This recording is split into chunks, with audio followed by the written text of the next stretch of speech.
Hi everyone, my name is Amy, and in this video, I'll show you how to add the Poppers All-in-One Chat Widget to your Ghost website. Chat widgets can help you connect with visitors faster, improve customer support, and make it easier for users to reach out from anywhere on your site. So, let's get started. First, go to your Popper dashboard. Then click on Widgets, and after that, click Create New Widget. Now search for All-in-One Chat and open the widget. Once the widget opens, you'll see different app selection options. You can also update app details. Under the Content tab, you can customize things like the content, chat window, welcome message, and button label. In the Settings tab, you'll also find options to change the position, alignment, and turn the notification badge on or off.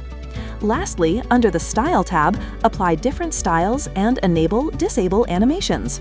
After you've finished customizing everything, click Publish Widget.